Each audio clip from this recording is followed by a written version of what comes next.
Ever feel like life just dealt you a bad hand? Like the odds are stacked against you. Mm. Well, today we're diving into the story of a guy who not only beat the odds, but did it on the high seas. Oh, wow. Yeah, facing down enemy ships and becoming a legend in the process. Right. Thomas Cochran, Oh, yeah. a real-life naval hero whose exploits, Mm-hmm. well, they rival those fictional guys we all know. I know exactly. Jack Aubrey, Horatio Hornblower, Yeah, the type. Mm-hmm. So what's amazing is that Cochran's story happens right smack in the middle of the Napoleonic Wars. Yeah. I mean, the Britain's fate was hanging by a thread. Exactly. The Royal Navy was key, Oh, totally. and Cochran was right there in the thick of it. Yeah, he was really in the center of it all. And he didn't come from privilege either, did he? Not really, no. I mean, I read his family was aristocratic, but Sort of, but they had fallen on hard times. yeah, they'd lost their fortune. He Exactly. had to make his own way. He did, yeah. He was born in 1775. Right. And his early life was shaped by his father's money problems.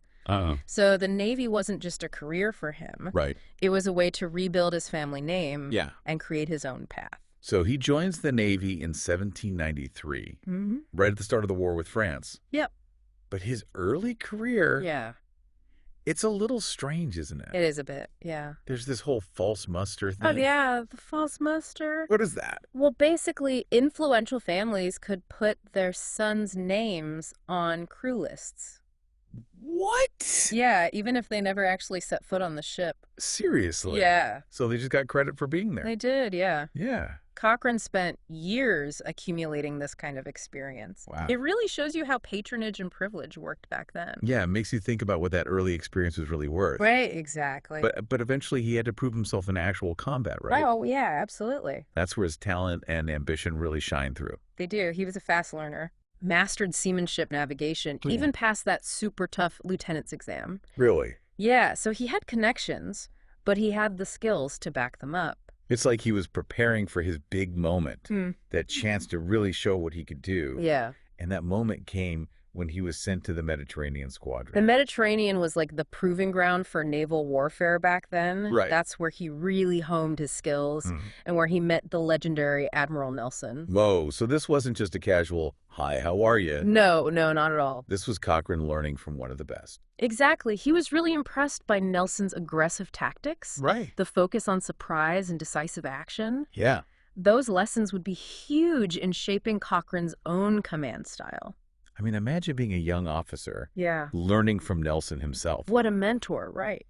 And this brings us to the ship that would launch Cochran into legend. The HMS Speedy. Speedy. Yeah. Now, the Speedy wasn't exactly a majestic warship, was it? It wasn't. It was a 14-gun brig sloop. Yeah. Small, fast. Mm-hmm. Cochran even called it a burlesque of a vessel of war. He did. But this little ship became the stage for some of his most daring exploits. Absolutely. It's kind of ironic, isn't it? It is, yeah. This tiny ship in the hands of a skilled commander Mm-hmm. becomes a weapon that outmaneuvers and outwits much bigger opponents. Yep. Classic underdog story. I love it. And that's what makes his early victories so compelling. His first command on the Speedy involved sailing a captured French ship, the Nauru, Yeah. through a brutal winter storm Oh, wow. with a crew that was, well, let's just say less than experienced. Right. It was a real trial by fire. It was a test of his leadership and seamanship. And he seems to thrive under pressure, He does. using those challenges to shape himself and his crew. Yeah.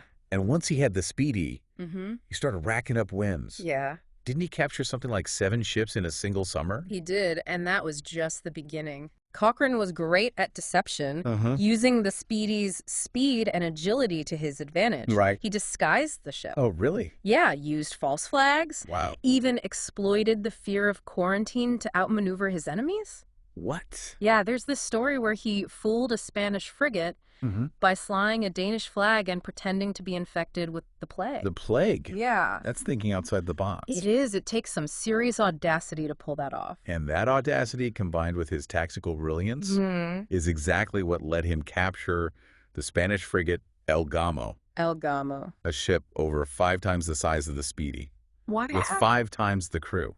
Yeah, that's got to be one of the most legendary David and Goliath battles in naval history. It really is. So Cochran knew a direct attack was suicide, Uh-huh. so he approached El Gamo under an American flag. What? Yeah. Sneaky. Buying time and creating confusion. Then at just the right moment, he raised the British colors, swung around the stern of the Algamo, and unleashed this devastating broadside. Wow. His cannons were loaded with triple shot. Oh my God. Ripped through the Spanish crew. I bet they were caught totally off guard. They must have been. But then he boards the Algamo with his much smaller crew. He did. That's incredibly risky. The fighting on deck was fierce. Yeah. But Cochran and his men were relentless. Wow. He even had his men aim captured Spanish cannons down into the hold. What? Yeah, where Spanish prisoners were being held to prevent any uprisings. That's high stakes. It was. Amazing he pulled it off. The capture of the Algamo really solidified Cochran's reputation as a brilliant and audacious commander. Yeah. It showed his tactical genius, his courage, and the fighting spirit of his crew. And he was only 25 years old at the time? I know. Just imagine achieving that kind of legendary status so young. Remarkable. But just as Cochran was reaching the peak of his career, things were about to change. The Peace of Amiens was signed in 1802. Right. Bringing a temporary halt to the war with France. I bet that was a mixed bag for Cochran. It was. I mean, peace is good. Yeah. But for a guy who thrived on action and challenge, it must have felt like a letdown. It did, and to make matters worse, he was passed over for a promotion he deserved. Really? Yeah, Cochran suspected foul play. Oh, wow. He thought there were people working against him in the Admiralty. So even in peacetime, he was facing battles. Yeah, just of a different kind. So he keeps pushing for a new command. He does, eager to get back to sea. Right. Little did he know that peace wouldn't last, and when war broke out again, he would face his most daring mission yet. Okay, you're talking about fire ships, right? Oh, yeah. Intentionally setting ships ablaze and sending them towards the enemy. It takes a special kind of courage. It does. To understand the audacity of this mission, we need to dig into the context, the stakes, and the brilliance of Cochran's plan. Absolutely. But that's a story for part 2 of our deep dive. So we left off with Thomas Cochran restless during peacetime, kind of sensing that the calm wouldn't last. Yeah, you're right. The Peace of Amiens is pretty fragile. By 1803, the drums of war were beating again between Britain and France. And I'm guessing Cochran was more than ready to answer the call. Oh, he took command of the HMS Arab. Okay. A 22-gun frigate. All right, so bigger than the Speedy. Yeah, not the tiny Speedy, but still a far cry from those massive ships of the line that, dominated naval battles. Right, so bigger ship, bigger responsibility. What was his mission this time? Back to the Mediterranean. Okay. His orders were to disrupt French shipping and protect British trade routes. Kind of standard stuff. Yeah, standard stuff. But Cochran, as we know, wasn't content with just following orders. Right. He was always looking for a chance to make a bolder move. And that brings us to the Rochefort raid, right? Exactly. The infamous fire ship attack. I gotta admit, the idea of intentionally setting ships on fire and sending them at the enemy fleet. I know. Sounds absolutely crazy. It was a high-risk, high-reward tactic for sure. Yeah. Fire ships were essentially floating bombs. Right. Loaded with explosives and flammable materials. So the idea was to just create chaos, break up enemy formations, and exploit the panic. Exactly, but it required nerves of steel, precise timing, and a fair amount of luck. So why Cochran? Why was he chosen for this incredibly dangerous mission? Well, because Cochran was, Cochran. Right. He had a reputation for daring, for out-of-the-box thinking, for taking those calculated risks that other commanders wouldn't even consider. So paint me a picture of the scene at Rochefort. What were they up against? Okay, so picture a well-protected French fleet anchored in the Basque Roads near Rochefort, 5 ships of the line. Wow. The heavy hitters of naval warfare, along with frigates and support vessels, all protected by this network of booms and chains. Sounds pretty formidable. A tough nut to crack. So how do you even begin to plan a fire ship attack against a target like that? Well, Cochran didn't just charge in blindly. Really? He's meticulous. Okay. He studied the tides, the currents, the layout of the defenses. Wow. He even went undercover, disguised himself as a French fisherman to gather intelligence. Wait, he actually went undercover? He did. It's incredible. He was that dedicated to understanding the enemy's weaknesses. Wow. And based on his reconnaissance, he devised a plan. Okay. He'd use the cover of darkness, a carefully timed explosion, to create a gap in the defenses. Right. And then unleash the fire ships. I'm on the edge of my seat already. What happened that night? All right, so April 11th, 1809. Okay. Cochran led his squadron into the Basque Roads under a moonless sky. Right. The fireships, crewed by volunteers who must have had nerves of steel, were towed into position. It's hard to imagine the kind of bravery it took to volunteer for a mission like that. True courage indeed. Now, the explosion that Cochran had planned to create a breach in the defenses didn't go exactly as planned. But it did create enough confusion and disruption to allow some of the fireships to get dangerously close to the French fleet. Sounds like the kind of controlled chaos Cochran was known for. It was. The fireships did their job. Several French ships were set ablaze. Wow. Others, in a panic, cut their anchor cables and ran aground or collided with each other. I can only imagine the scene. Fire explosions, ships running aground must have been quite a sight. But that wasn't the end, was it? No, dawn was breaking, and the French, though shaken, were starting to regroup. Right. Cochran saw his chance. Okay. He urged his superior, Admiral Gambier, to send in the rest of the British fleet to finish the job. Okay. He knew they had the French on the ropes. And so what did Gambier do? Gambier was, unfortunately for Cochran, a much more cautious commander. Uh-oh.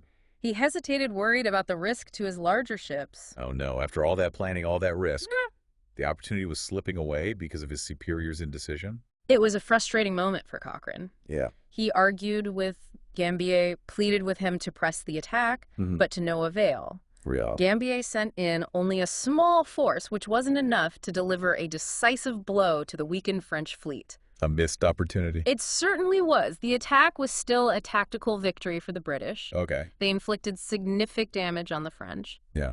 And Cochran was, as you'd expect, hailed a hero for his boldness. Right. But a greater victory was within reach, and he knew it. Yeah. He couldn't help but feel a sense of frustration, a feeling that his efforts had been undermined. I can't imagine that went over well with Gambier. Was Cochran the kind of guy to just let it go? Absolutely not. He was furious, and he made his feelings known. Oh, boy. Publicly criticizing Gambier's lack of action. That's pretty bold, criticizing your superior officer. It was a move that would ultimately cost him dearly. How so? He was accused of insubordination and faced a court-martial. So after leading this daring attack, achieving a victory against all odds, he ends up on trial. Talk about a twist of fate. It was a highly controversial affair. Yeah. Cochran was acquitted of the charges, right, but the incident effectively ended his career in the Royal Navy. Oh, wow. He felt betrayed by the Admiralty, by the very institution he'd served with such distinction. It's a sad turn of events, really.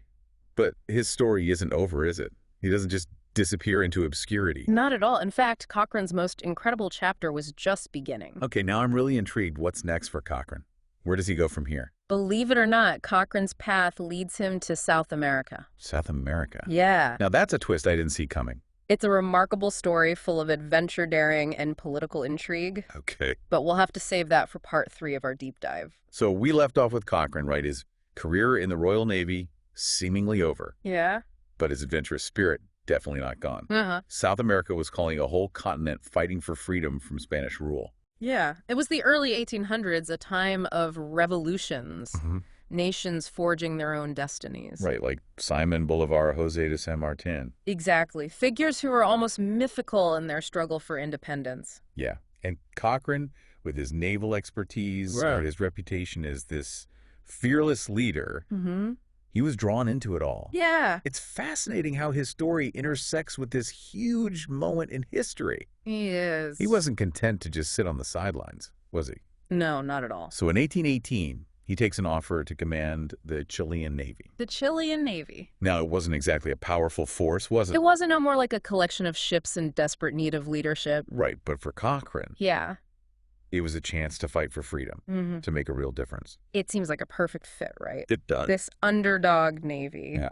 Fighting for a noble cause. Led by a commander who thrived on challenge. Exactly, and who loved defying the odds. What were his goals in this new role? Well, Cochran's strategy was to disrupt Spanish shipping, harass their coastal defenses, and ultimately help secure Chile's independence. Right. He understood that naval power was essential. He did. But he also knew he needed to project force ashore. Yeah. So he wasn't just a naval commander. No. He was involved in land-based operations as well. He was a versatile leader. Okay. He led raiding parties, blockades, amphibious assaults, even trained Chilean ground troops. Wow. There's this incredible account of him capturing Valdivia. Valdivia. Yeah, a heavily fortified Spanish port. How did he pull that off? It was a daring nighttime raid. Okay. Classic Cochran. Right. He led a small four-scaled cliffs, overwhelmed the Spanish defenses, and captured the fortress. That's amazing. It was a decisive victory, a real blow to Spanish morale, and a huge boost for the Chilean independence movement. It's amazing how he adapted his skills and strategies to this new type of war. It is. It was like he was born for this unconventional warfare. Yeah, he was a master of exploiting weaknesses, using speed, surprise, and audacity to overcome superior forces. And his successes in Chile led to more victories in Peru. They did. Where he continued to support the independence movement, right, constantly harassing the Spanish and disrupting their operations. Yeah. What a journey. It's from facing down Napoleon's navy to becoming a hero in the fight for South American independence. It's quite a story. Did his exploits in South America finally earn him recognition back home in Britain? They did. In 1832, he received a royal pardon. Okay. And was restored to his rank in the Royal Navy. That must have been a moment of vindication for him. It must have been. After all he'd been through. Right. Feeling betrayed and cast aside. Yeah, he went on to achieve the rank of admiral. Wow. And was even granted the title Lord Cochran of Dundonald. So a happy ending after all? I think so, yeah. His life was a roller coaster, triumphs and setbacks. Right. But he never lost his fighting spirit, his commitment to justice. Or his thirst for adventure. That's for sure. He was a true maverick, a brilliant commander. Absolutely. And ultimately a champion of freedom. Well said. What an incredible deep dive into the life of Thomas Cochran. It is. From the decks of the Speedy to the shores of South America. Yeah. His story is a testament to human courage, ingenuity, and the power of the human spirit to overcome any obstacle. It makes you realize that history is full of these remarkable figures, individuals who might not always get the recognition they deserve, but whose actions shape the world we live in. And that's what I love about these deep dives. Me too. We get to uncover those hidden stories, those forgotten heroes. Exactly. If you enjoyed this deep dive into the life of Thomas Cochran, be sure to subscribe to our channel. Yes. We have many more incredible stories waiting to be discovered. Stories that will challenge your assumptions, ignite your imagination, and leave you wanting more.